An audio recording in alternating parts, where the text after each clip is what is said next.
ok, el monstruo no es real, el miedo sí es real. Y en ese momento, en vez de decirle que a lo que él tiene miedo no existe, eso no va a tener ningún efecto en su miedo en ese momento. No hay nada que genere más ansiedad en un niño, sobre todo a estas edades, que estar solo, Bienvenidos a Todos Nos Pasa, un podcast pensado en ayudarnos a ser mejores padres, a potenciar a nuestros hijos y crecer como familia. Bienvenidos a un nuevo episodio de A Todos Nos Pasa. Hoy nos acompaña Jessica Fiallo, ella es psicóloga infantil y especialista en sueño infantil. Por supuesto, nos va a dar un montón de herramientas para entender qué pasa con el sueño en la etapa preescolar. Bienvenida, Jessica. Ay, gracias, Juanita, gracias por invitarme y hablar de ese tema tan importante para las familias que tienen hijos que no duermen. Sí, así es. Y Jessica, porque es tan importante ver, digamos que cuando tenemos niños en los primeros años, hablando de sueño, porque hoy pues el tema que nos convoca es el sueño en los niños en la etapa preescolar más que todo. Entonces los papás muchas veces nos dicen, y ahora vamos a hablar de algunas situaciones frecuentes que los papás nos comentan, como por ejemplo, es que mi hijo se pasa a la cama todas las noches y ya eso empieza a generar un poco de situaciones en la vida familiar. Entonces, ¿cómo empezar a entender esos cambios que por etapa de desarrollo se presentan en estos años? Y bueno, ¿qué podríamos empezar a tener en cuenta para darle un manejo adecuado? Siempre hablamos del sueño cuando son bebés, cuando son pequeñitos, de que van a despertar, de que necesitan contacto, de que hay que darles leche. Y nos quedamos cortos con el tema de sueño cuando son más grandes, a partir de los 3, 2 años. Pensamos que ya. Sí, solucionar. Etapa superada, ya no necesito enfocarme en el sueño. Pero entonces a algunos, claro, porque no a todos, pero digamos que a un 70%, que sí es la gran mayoría, comenzamos a ver que a partir de los 2 o 3 años, quizás un niño que ya dormía la noche entera comienza a despertar otra vez. Comienza a tener pesadillas, comienza a pelear con la hora de dormir o a despertarse cada vez más temprano o ya no hace siesta o pelea la siesta. Bueno, comienzan a surgir un montón de temas que la familia no sabe manejar porque hay muy poca información al respecto. Nos enfocamos mucho en edades muy tempranas. Chiquitines. Exacto. Sí. Y bueno, acá hay 2 cosas que quiero señalar. Uno, es verdad que hay niños que son más propensos a despertarse que otros. Y eso lo vemos desde pequeños. Antes estábamos conversando tú y yo de que una familia puede tener hasta mellizos y uno duerme la noche corrida y el otro se despierta recibiendo el mismo trato, las mismas rutinas, la misma alimentación. Y sí se dice que hay un factor genético allí. Y ese niño que despertaba muy a menudo desde la infancia, pues sí también tenemos más probabilidades de que se quede varios años. Nadie quiere escuchar eso, Sí. porque sí son años a veces. Todavía tenemos niños de 3 o 4 años, familias que nos dicen, Jessica, es que nunca ha dormido la noche entera. Siempre, aunque sea una vez, se despierta. En la noche tengo que ir a ayudarlo o se pasa a mi cama. Y hay otros niños que sí, que duermen la noche entera, desde los 2 meses ya están durmiendo la noche entera, pero aún así pueden comenzar a despertar a los 3 o 4 años. Porque bueno, ahí empieza la etapa de miedos, de la imaginación, de que me desperté y me encontré solo y me comienzo a imaginar un montón de cosas y quiero a mi mamá, quiero a mi papá y bueno, y se pasan. Y lo segundo, sí también es cierto que nosotros como familia, como padres, podemos hacer cosas que ayuden a que este sueño sea de mayor calidad y por lo tanto que tengan menos probabilidades de despertarse durante la noche, que es lo que llamamos buenos hábitos. Okay. Que podemos señalar, por ejemplo, tener rutinas estables y adecuadas para este niño. Tener un ambiente adecuado, que esté oscuro durante la noche, controlar el acceso a pantallas, que yo siento que a esta edad, 3, 4, 5 años, es clave, porque ya comienzan a integrar la pantalla como en el día a día y exceso de pantalla sí interfiere con la noche. Tiene una afectación directa en esa transición también al sueño. Por 2 razones. Primero, el tema de que mientras más tiempo dure en la pantalla durante el día, menos tiempo de actividad física tiene el niño. Y por lo tanto, sí, ellos tienen una cuota de energía que tienen que agotar. Y 2, si ve pantallas 2 horas antes de dormir, eso nos reduce la producción de melatonina. y eso hace que le cueste más dormirse o que tenga un sueño más ligero, más inestable, que tengamos más probabilidades de pesadilla por esa activación cerebral que hubo antes de dormir. Entonces sí, hay muchos casos que yo he resuelto simplemente limitando el acceso a pantallas. No necesariamente cero, pero es una variable que hay que tener presente. Totalmente. Que si estamos haciendo uso de muchas pantallas en estas edades y especialmente cerca del momento de ir a dormir, pues podemos tener todas estas situaciones. A algunos les afecta, a otros no les afecta. O sea, tenemos que ir viendo, bueno, sí, veo que cada vez que él ve más pantalla duerme peor y bueno, ahí lo vamos tomando en cuenta para tomar decisiones. Y ya para finalizar con los buenos hábitos, también está la rutina de sueño antes de dormir, que eso lo vemos desde pequeñitos, que hay que hacer una rutina, que bañarlos, como para que ellos lo asocien con dormir. A estas edades se le agrega algo más, que ojalá y lo puedan hacer desde pequeños, pero en estas edades es mucho más importante, y es la conexión. No hay nada que genere más ansiedad en un niño, sobre todo a estas edades, que estar solo, como la desconexión de sus figuras protectoras, sobre todo cuando está oscuro. Entonces, tener una rutina de sueño antes de dormir que incluya la conexión, que incluya juego, leer cuentos, vamos a ver qué vamos a hacer mañana, vamos a hablar de lo que hicimos hoy, te hago cosquillas, te hago masajes, una interacción tú a tú, estoy presente contigo, voy a conectar contigo, hace que el niño se desconecte un poco de esa sensación de me van a dejar aquí solo. Sí, porque ya abandonado un poco, exacto, que es inconsciente, pero sí. puede ser esa la sensación, ¿no? Se sienten muy vulnerables. Totalmente. Claro, ya ellos saben, ya tienen 3 años, ya tienen 4 años, ya ellos saben que ese es el lugar donde yo me despierto en la noche y estoy solo. Ellos saben que en algún momento te vas. Y puede haber estas etapas, algunos niños que, bueno, a la hora de dormir comienzan a, quiero agua, quiero otro cuento, quiero tal. Empiezan a querer postergar ese momento de separación. Totalmente.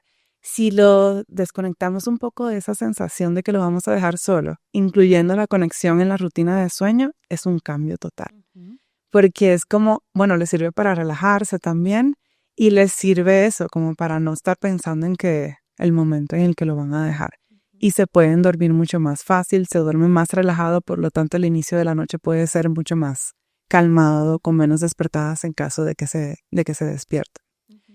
Pero algo que revisaría, que para mí es esencial, es la hora en la que se están durmiendo. Que las dos cosas pueden ser o muy tarde o se están durmiendo demasiado temprano. Habría que ver. Y ahí te pregunto, Jessica, ¿cuáles son las horas recomendadas para que un niño a esta edad duerma? Va a depender de cada niño, ¿cierto? Hay niños que se duermen muy temprano, que necesitan dormirse muy temprano, sobre todo aquellos que no hacen siesta. Si ya no están haciendo siesta, que normalmente la eliminan entre los 3 y 4 años aproximadamente. Hay algunos que antes, hay otros que después, pero la mayoría es entre 3 y 4 años. Cuando eliminan esa siesta, inmediatamente la hora de dormir se pone más temprano. Si no lo ponemos más temprano, entonces corremos este riesgo de que dure un montón para dormirse, que es lo contrario a lo que uno piensa, que mientras más cansado se va a dormir más fácil. No, mientras más cansado, pues el cuerpo libera cortisol, que es la hormona del estrés, y nos baja la melatonina. Entonces ahí comienza este niño, está súper hyper, parece que se bebió una taza de café, y es porque se durmió muy tarde. Quizás teníamos que hacer el ajuste de dormirlo más temprano. Claro. Pero también puede pasar lo contrario, que el niño hace siesta y tú estás intentando dormirlo muy temprano y él no tiene sueño. Y claro que va a dar un montón de vueltas y de repente ya la hora de dormir no es tan agradable para él porque es algo en donde dura demasiado y mamá está molesta y se vuelve un caos. Se vuelve muy frustrante, exacto. Mira, en cuanto a horas, yo le pondría el rango entre 10 horas y media a 12 horas. Eso es lo que normalmente necesitan en la noche. Pero fíjate que hay un rango. Y conociendo a tu hijo también, de acuerdo a su disposición biológica y todo lo que nos has comentado. Y su cronotipo, claro.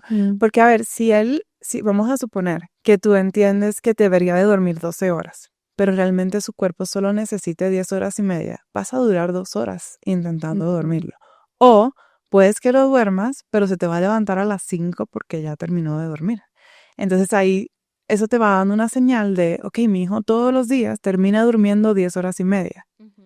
Pues ya, eso es lo que necesita. Claro. Si todo está funcionando bien, no está irritable durante el día, pues entonces hacemos el ajuste para que esas 10 horas y media caigan en la noche. Claro. Y no se te esté despertando a las 4 de la mañana, por ejemplo, sin sueño. Y eso hace sentido, por ejemplo, para los papás que tenemos 2 o más hijos, ¿verdad? Que a veces uno dice, con este fue facilísimo, rapidísimo, se ajustó casi que solo. Y de pronto con el otro ha sido todo un reto, un desafío, y es entender que también muchas veces uno se siente como mal, como mamá, como papá. Sí. Nos genera mucha frustración, nos cuestionamos qué estoy haciendo mal, ¿sí? Y genera de pronto sensación de culpa también, pero creo que con esto que nos estás ampliando, Jessica, pues nos pone a entender un poco más que tenemos que ser compasivos y también saber que cada niño tiene un ritmo y tiene unas necesidades distintas. Totalmente. Yo creo que las que más saben de eso son las que tienen 2 hijos, que se dan cuenta.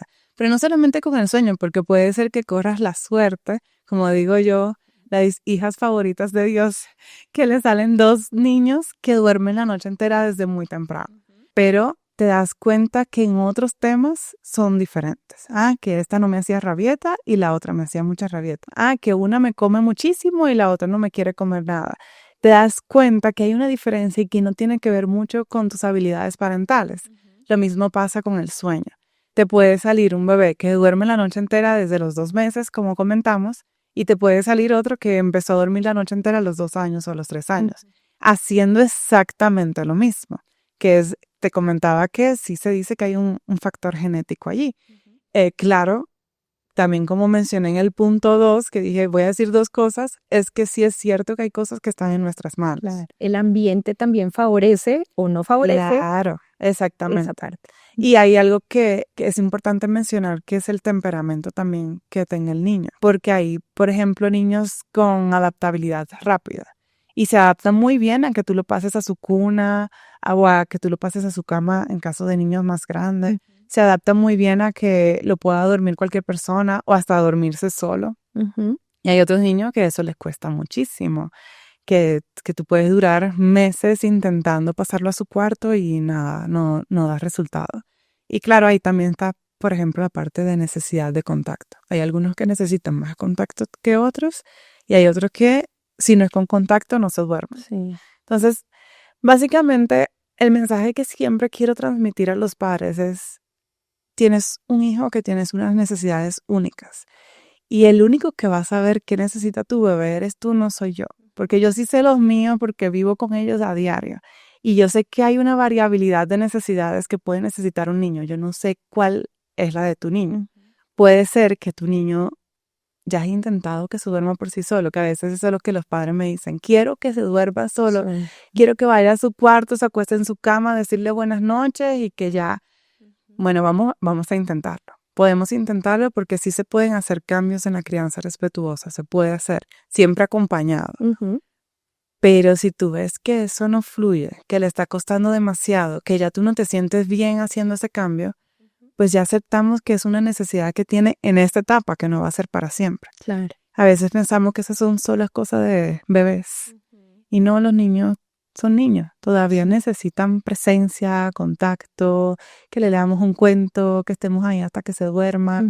Y eso suele cambiar en la adolescencia. Tú que tienes hijos adolescentes, sabrás que ya la adolescencia es como que ya, mami, buenas noches. Hasta luego. Exacto, me traen que mi habitación. Sí. Todo tiene una etapa. Se intenta, pero si vemos que no fluye, tenemos que aceptar a quien tenemos enfrente. Claro. Y acompañar ese proceso y tratar de buscar la forma de disfrutarlo. De disfrutarlo y ser pacientes con nosotros mismos y con ellos también. Totalmente. Sí, Jessica, hablemos un poco de esos miedos que se presentan en esta etapa porque es, digamos, es un tema frecuente de consulta entre los papás. Lo vemos también con los chiquitos que van con nosotros a procesos terapéuticos. Esos miedos que son...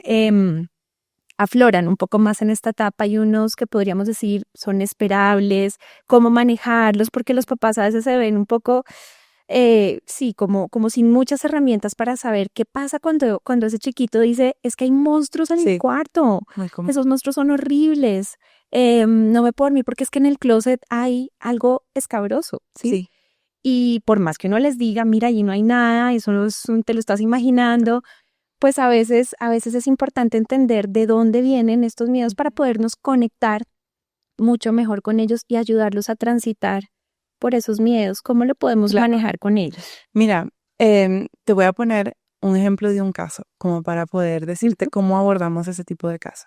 Esa es una familia que llega justo con un niño de 3 años que comienza a tener esas despertadas durante la noche y es en eso, en llanto. Y la familia, bueno, trata de dormirlo allí. Dice, no, quiero tu cama, tengo miedo, hay un monstruo debajo de la cama. Era debajo de la cama que estaba el monstruo. Y la familia, bueno, claro, que es lo primero que uno intenta, no, es que el monstruo no existe, ven a ver abajo de la cama, mira que no hay nada. Bueno, las cosas no fluían, fueron a consulta, a trabajar el tema. Entonces, ¿cómo abordamos este tipo de temas? Lo primero es hacerle entender a los papás que el miedo es, ok, el monstruo no es real, el miedo sí es real. O sea, él de verdad tiene miedo. Ese miedo. Exacto. Se activa todo su sistema de alerta. Exacto. Y en ese momento, en vez de decirle que a lo que él tiene miedo no existe, que se lo podemos decir, pero no, eso no va a tener ningún efecto en su miedo en ese momento. Primero tenemos que sacarlo de ese estado de miedo. Entonces, en ese momento, el rol es darle compañía y conexión para que su cuerpo recorra ese camino de paso de miedo a calmado. Mientras más yo paso de miedo a calmado, pues más mi cerebro va recorriendo ese camino y más fácil para mí es hacerlo en otro momento por mí sola. Pero al principio es con co-regulación con otra persona. Entonces me cuesta. Tienes miedo. Yo sé, a mí me pasaba lo mismo también en la noche. Me pasaba que me imaginaba que había monstruos, mi mamá me decía que no existía, pero aún así sentía miedo. ¿Y sabes lo que hacía? Y ahí le das herramientas. Yo comenzaba a respirar profundo 4 veces. O yo comenzaba a contar a ovejitas para desviarme del tema. O yo preparaba una botella con agua y le echaba escarcha y lo movía para yo verlo. O el spray contra monstruos, pero que nosotros le llamamos spray contra miedo. Ajá. Le ponemos un poquito de olor, lo ponemos al lado, si está sucediendo recurrentemente, lo ponemos al lado de la mesita de noche y cuando te pase eso, tira esto en el aire y comienza a oler ese olor. Porque la idea es decirle a tu mente, no te enfoques en esto, enfócate en contar ovejas, enfócate en respirar, enfócate en el olor, sacarlo del estado emocional en el que está, para llevarlo a su estado ejecutivo, que conecte con el aquí y el ahora y el miedo se va. Va disminuyendo. Exacto. Entonces, básicamente es darle herramientas al niño de cómo manejar esa emoción que sucedió y hacerlo sentir de esto que te está pasando es normal y a mí también me pasó y tú puedes con eso porque yo también pude. Pero al principio te voy a tener que acompañar para darte esas herramientas y de repente llega un momento que al otro día te dice, claro, eso toma tiempo. Toma tiempo Sí, y práctica. exacto. Al otro día te dice, mamá, tuve una pesadilla y respiré 5 veces y listo, se me fue el miedo. Pero ese es poniéndolo a practicar una y otra vez, que él sepa qué hacer cuando suceden este tipo de cosas. Y definitivamente sí es común. La mayoría de los niños entre 3 a 6 años aproximadamente, incluso algunos los hablan de 10 años, tienen estos episodios de pesadillas o de miedo. Se despertaron por miedo, no te hablan de pesadillas. O sea, puede ser cualquiera de las dos opciones y las dos se manejan de la misma forma. Entonces es importantísimo validarlo, aunque sepamos que el monstruo racionalmente no existe, validar y comprender ese miedo y esa sensación, y creo que el sentirse escuchados, el sentirse tenidos en cuenta, digamos, desde su emoción, ayuda mucho para empezar a hacer ese circuito, ¿no? De regulación o de corregulación que empiezo a hacer con mi hijo. Claro, así es. Es que es cierto que no existe, pero para su cerebro ahora mismo lo que existe es como el si miedo. existiera. Exacto. Entonces decirle que no existe, bueno, puedes mantenerlo en calma en ese momento, pero no le da estrategias de cuando vuelva a aparecer el miedo porque va a volver a aparecer. Incluso, no sé si te ha pasado a uno como adulto, yo a veces me despierto en la noche, veo todo oscuro y a veces tengo miedo. Es como que, ay, tengo que ir a la cocina. Pero ¿y si hay un ladrón? Si hay un...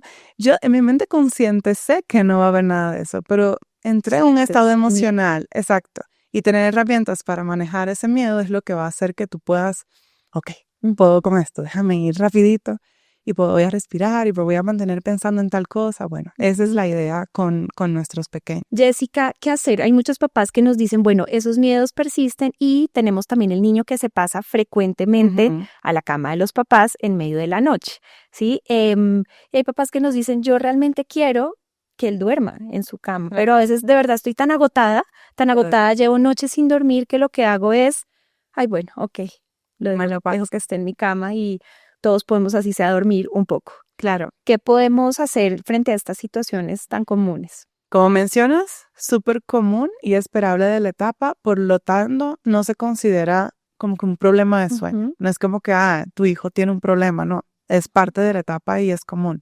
Y tenemos dos tipos de familia allí que uno nos puede decir, mira, si no es un problema, no me importa. O sea, yo pensaba que era un problema y por eso quería trabajarlo, pero si no importa. Para la familia, depende de la forma en que la familia lo quiera. Exacto. De repente te dice, ay, mira, yo amo esas últimas horas amanecer con él acurrucado. Pero hay otros que te dicen, no, Jessica, es que se mueve un montón, no te imaginas, no podemos descansar, yo necesito que él termine en su cama y bueno, pues se intenta trabajar. Y siempre me gusta mencionar la palabra intentar, porque a veces creemos que es como que tenemos la varita mágica y todo se va a resolver. Puede ser que sí, pero también puede ser que nos demos cuenta de que ahora mismo no es el momento, porque intentamos todo y aún así se sigue pasando. Bueno, vamos a acomodarnos lo más que podamos hasta que pase la etapa.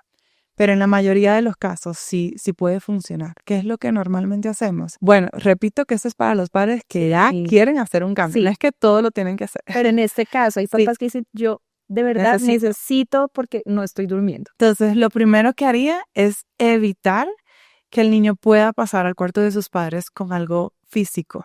Es decir, un gate en la habitación que él te tenga que llamar para que tú tengas que ir. Porque tú misma mencionaste, lo primero que sucede es que yo lo quiero devolver, pero estoy muy cansada. No me puedo parar, entonces lo dejo entrar. Bueno, si quieres parar ese hábito, vamos a eliminar de su cerebro que hay una opción de entrar a la cama de los padres. Porque esa opción para ellos es rica y obviamente siempre la van a buscar si está. Entonces la quitamos del panorama y cada vez que se despierte, pues vamos allá a manejar la despertada con compañía. Y la idea con esto es también ir poco a poco eliminando la asistencia que le vamos dando cada vez que se despierta. Por ejemplo, estoy hablando de niños de 3, 4 años, no estoy hablando de bebés, ¿cierto? Entonces este papá va a la cama, supongamos que primero se tiene que acostar con él. Vamos a suponer que en 2 o 3 días ya no me acuesto con él, sino que me siento al lado de la cama. Y ya en 3 días pues me abro la puerta y digo, mi amor, estoy aquí, te puedes acostar, ¿te acuerdas que respiramos? Vamos a respirar. Y ya de repente eso se lo puedes decir por el monitor. Yo te estoy diciendo en 2 o 3 días, pero acuérdense que hay un tipo de temperamento que es de adaptabilidad lenta, que hay que esperar más tiempo, que hay que acompañarlo más durante el proceso. Pero la idea es retirar la idea de que puedan pasar al cuarto de los padres para que tengamos más probabilidades de que cuando este bebé se despierte, porque todos los niños y bebés y adultos se despiertan en la noche, tenemos más probabilidades de que él, me vuelva a dormir. Pero si él tiene la opción de ir al cuarto de los padres, lo primero que le viene a su cerebro es papá y mamá. Y me paro y voy al cuarto de papá y mamá. Si no está, pues tenemos más probabilidades de que lo maneje y comenzar a reducir la asistencia que él recibe para que él pueda manejar sus despertadas por sí solo cuando suceda. Hacerlo gradualmente, como un retiro gradualmente y anticipado, digamos, con el niño, explicarle pues que va a haber un cambio. Entonces, creo que es importante hablar un poco de cuáles son esos ingredientes claves, Jessica, cuando queremos generar un cambio, de pronto de algún hábito, alguna rutina, algo que esté ocurriendo y queremos generar ese cambio. ¿Cuáles serían como, no sé, tal vez si eran esos pasos o esos ingredientes fundamentales? Cada vez que queremos hacer un cambio, mencioné anteriormente que en la crianza respetuosa sí se pueden hacer cambios. Lo que siempre como que tenemos que tomar en cuenta unos cuantos ingredientes, al final les voy a decir cuál es el principal, como que bueno, si quieres obviar todos, obviarlo está bien, pero nos quedamos con este, no es negociable. Bueno, primero está el tema de las rutinas. Antes de hacer un cambio, yo sí recomiendo que tengamos una rutina estable, que tenga un horario adecuado para su edad, porque un niño que está muy agotado suele tolerar muy poco los cambios y va a tener reacciones mucho más fuertes, se va a adaptar mucho más lento. Número 2, tenemos que elegir un cambio a la vez. Es decir, puede venir una familia y me dice, Jessica, ya quiero eliminar las tomas en la noche, quiero pasarlo a su cuarto, quiero que se duerma por sí solo y ya, son 3 cambios. Y quiero que se duerma con papá y no conmigo. Son 4 cambios. Bueno, vamos a empezar con un cambio a la vez. Exacto, porque para ti va a ser muy pesado hacer todo eso junto. Imagínate también para el niño tener que enfrentar todos esos cambios al mismo tiempo. Algo que se me olvidó antes de es elegir un momento adecuado donde no esté sucediendo, por ejemplo, la entrada al preescolar, la llegada de un nuevo hermanito o está enfermo. Si está pasando por ese proceso, lo ideal es esperar a que se adapte antes de incluir un cambio más, porque tenemos más probabilidades de éxito cuando ya no está en otro cambio. Y otro ingrediente es dividir esa meta en pequeños pasos. Por ejemplo, dijiste que lo quieres pasar a su habitación. Bueno, pero no es que de un día para otro ya él va a dormir totalmente la noche entera en su habitación. Podemos empezar con el inicio de la noche. Y ya luego vamos avanzando y ampliando el tiempo que duerme en su habitación. O primero comenzamos con la siesta y luego con el inicio de la noche y así, poco a poco. Cada cambio, tratar de ponerlo gradualmente. Podemos también mostrarle al niño como una meta, o sea, como metas cortas donde también lo involucremos a él en ese reto de decir, mira, vamos a llegar hasta acá y vamos a ir logrando esto para que él también tenga esa sensación de logro. Totalmente, que ahí va el siguiente ingrediente, que es el de comunicarle el cambio y hacerlo partícipe de ese cambio. Que obviamente cuando son bebés pequeñitos se nos hace más difícil, pero a estas edades, que para mí es mi edad favorita para trabajar porque tenemos más herramientas. Podemos hacerle una historia social de lo que va a suceder, con fotos de él. Por ejemplo, una foto de él acostado en su cama, una foto de él con papá durmiéndolo, una foto de él despertándose en la noche con mamá al lado. Y con esas fotos le vamos contando, mira mi amor, a partir de vamos a suponer, había una vez un niño que se llamaba Juan. Y Juan dormía con sus papás, pero llegó el día en que, y hay una foto de Juan en su cama acostado, contarle la historia de lo que va a pasar. Su propia historia. Correcto, pero una y otra vez, antes y durante el proceso, para que él pueda procesar bien todo lo que va y está sucediendo. Claro. Eso le ayuda mucho como a entender, porque fue un cambio que tú quisiste, no que él no sabe nada. Así que comunicarle ayuda mucho. O puede ser por imágenes, simplemente una rutina visual de lo que va a suceder. Y lo que tú mencionaste, como estas pequeñas metas. Mira, esta es la primera meta que vamos a trabajar, lo lograste, ahora vamos a pasar a la segunda meta. Y sin importar el tiempo que suceda.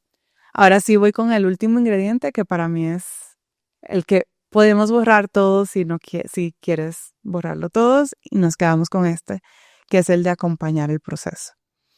Es decir, no es lo mismo yo decir, voy a enseñarle a dormirse solo y lo voy a dejar en su cuna solo y voy a salir de la habitación y voy a entrar cada ciertos minutos, porque estoy incluyendo ahí una separación que posiblemente no le genere miedo, ansiedad, que no son compatibles con el sueño. Entonces lo que tenemos que incluir acá es siempre conexión para lograr el objetivo. Este niño posiblemente está en un estado emocional porque papá lo está durmiendo. Él no está acostumbrado a que papá lo duerma y ahora no es mamá. Mamá está con un bebé recién nacido en la otra habitación, supongamos, y ahora le toca a papá. Y papá, tiene que adaptarse a él y él se tiene que adaptar a papá, pero llora. No, quiero a mamá, está en un estado emocional. Sí. Entonces ahí entra, en vez de papá dejarlo solo, bueno, ¿te duermes porque ya es hora de dormir? No, estoy aquí. Yo sé, mi amor, se te está haciendo muy difícil dormirte, siempre te has dormido con mamá y tú quieres a mamá. Mamá ahora mismo está ocupada, yo voy a estar aquí contigo, te voy a ayudar, te voy a cargar, te voy a pasar por la habitación, te voy a leer un cuento, yo sé que está siendo difícil, mi amor. Y si te está llorando, bueno, pero estoy aquí contigo.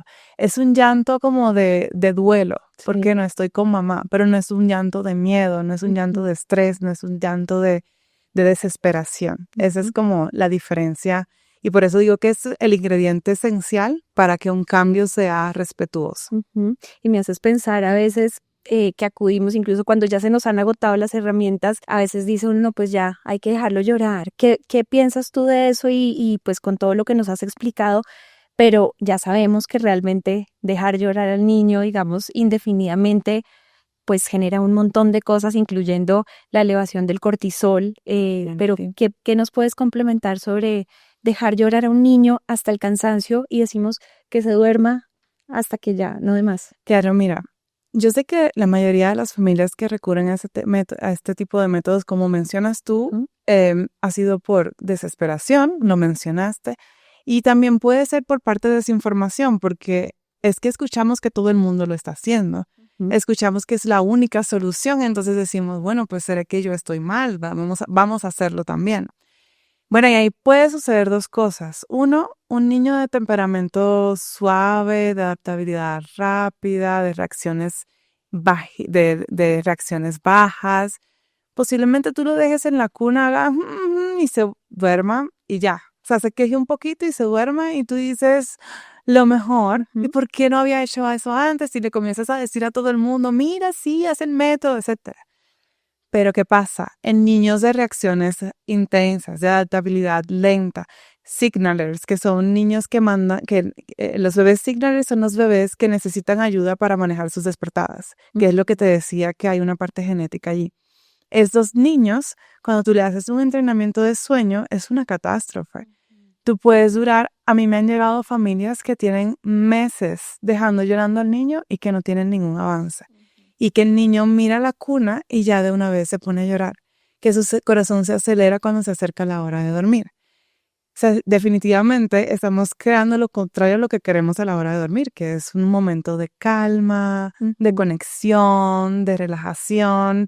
Y esto definitivamente hace que ellos asocien la hora de dormir Con algo negativo, algo que genera estrés. totalmente. Y ya te imaginas que cuando me llegan esos casos, lo difícil que para mí es trabajar, lo primero que yo hago, y eso le puede servir a muchas familias, es eliminar la cuna, porque ya yo sé que no vamos a Ujú. tener una buena relación con la cuna, porque Sí. la cuna era el lugar donde lo dejaban horas. Entonces cambiamos de cuna a colchón en el piso. Y ahí nos permite acompañar mejor el proceso y fluir mucho mejor en eso de, ok, te voy a acompañar acá, Ujú. te voy a ayudar a calmarte hasta que se duerma y ya cuando tenemos esa ansiedad más baja con la hora de sueño, pues ahí sí procedo a hacer cambios, como los ingredientes que les mencioné anteriormente. Pero en fin, el método cuando sí funciona en algunos niños que, ok, lloró y funcionó, se dice que sí entraron en un estado de supervivencia y que el cerebro hizo un shutdown, como que ya porque tiene tres respuestas al estado de supervivencia. O peleo, o huyo, o me apago. Cuando ya el niño se da cuenta de que no va a venir nadie y que, bueno, se siente amenazado, estoy en peligro porque no tengo a nadie que me proteja acá y estoy oscuro, es un bebé, es un niño sin herramientas, el sistema nervioso apaga y el niño se duerme. Investigaciones demuestran que incluso días después, aunque el niño esté durmiendo la noche entera, sus niveles de cortisol están altos. Eso quiere decir que lo que eliminó fue el llanto, la respuesta que el cerebro dice, esa respuesta no está funcionando. Llorar no nos funciona, no gastemos energía en esto. Entonces ellos se despiertan, igual tienen las mismas despertadas, pero ya no llaman, pero sí su cortisol está arriba. Elevado. Entonces, nada, al final la idea con todo esto es darle nuevas herramientas a los padres, porque sí, esa herramienta fue muy famosa en décadas anteriores. Siento que todavía está muy famosa, lamentablemente, pero es esto, tratar de comenzar a darle a los padres nuevas herramientas y alternativas. Con la nueva información y la evidencia, además. Totalmente. Ujú. De cómo acompañar este sueño en caso de que no quieras hacer cambios. Porque hay papás que terminan haciendo el método creyendo que es que su hijo va a estar mal en el colegio si se despierta en la noche o ya le dijeron que él debería de dormir la noche entera. Pero si sabemos que las despertadas son comunes en la infancia y quieres dejarlo así y acompañarlo hasta que madure, lo puedes hacer. Ahora, si quieres hacer cambios, ya sabes que lo puedes hacer con los ingredientes que mencioné anteriormente. Ujú. Ok. Bueno, Jessica, y nos has dado un montón de herramientas y entendemos ahora que es desde la conexión, desde el paso a paso, de hacerlo gradual, acompañado. ¿Y qué pasa cuando definitivamente, o cuáles son más bien esas alertas o esas señales que nos dicen, bueno, ya hicimos esto, pero de pronto tenemos que pedir ayuda, levantar la mano, un experto, un profesional, un especialista. ¿Cuándo saber que debemos buscar a un especialista? Perfecto, mira, te había mencionado que sí, las despertadas son comunes en la infancia, pero claro que no todo es común, no todo es normal. Por ejemplo, cuando yo diría, mira, si es bueno trabajarlo, a mi hijo se queda despierto 2 horas en la madrugada. O mi hijo, bueno, por más que lo asisto, no se vuelve a dormir. O mi hijo no logra hacer siestas y se le nota súper hyper irritable durante el día. O mi hijo no logra obtener la cantidad de horas que necesita. O sea, lo noto que está soñado, noto que está irritado en el día. En el colegio me dicen que se queda dormido en el colegio, por ejemplo. Bueno, todo eso pudiera estar afectando ya su vida, o sea, su funcionamiento, digamos, en el día a día. Su funcionamiento. Entonces sí, ya hay que ver qué cambios podemos hacer. Un niño, por ejemplo, que ronca, también no es normal roncar, hay que prestar atención porque es un niño que no está pudiendo dormir adecuadamente durante la noche. Su cuerpo está muy enfocado en obtener el oxígeno. No puede respirar bien. Normalmente son niños que tienen ojeras, que se despiertan de mal humor porque no pudieron descansar adecuadamente. Y para el aprendizaje también nos va a afectar. Totalmente. Incluso no solamente el aprendizaje, también la conducta. Se ve muy afectada. Son niños que les cuesta mucho mantenerse tranquilos, les cuesta mucho seguir instrucciones y, bueno, lo que vemos, rabietas, explosiones por cualquier cosa, pero es porque no están descansando bien adecuadamente. A pesar de dormirse temprano y obtener la cantidad de horas de sueño, pero solamente por roncar puede afectar eso durante el día. Bueno, Jessica, vamos llegando al final de este episodio. De verdad que ha sido un gusto tenerte acá con nosotros, dándonos tantas herramientas tan valiosas para un tema tan importante y tan vital como es un adecuado sueño. Gracias por habernos acompañado. Gracias a ti por este espacio que siento que es muy necesario hablar de este tema de sueño respetuoso. Y nada, termino con una frase que creo que representa todo lo que he mencionado acá, y es que el sueño de nuestros hijos no necesariamente tiene que ver con nuestras habilidades parentales, con lo que hacemos bien o lo que hacemos mal. Tiene más que ver con sus propias necesidades y con su temperamento. Maravilloso. Qué gran aprendizaje, Jessica. De verdad, mil gracias por habernos acompañado. Gracias. Bye bye. Gracias por habernos acompañado en este episodio de A Todos Nos Pasa. Jessica Fiallo nos compartió muchas herramientas para entender qué pasa en la etapa preescolar con el sueño de nuestros hijos y nos dio un montón de herramientas para poderlos acompañar de una manera respetuosa y con conexión. Déjennos todos sus comentarios y también todos los temas de interés que puedan tener para que podamos abordar en próximos episodios. Querida audiencia, muchas gracias por acompañarnos. Si les ha gustado este podcast, síganos, suscríbanse y califíquennos. No olviden compartirlo con alguien que lo necesite.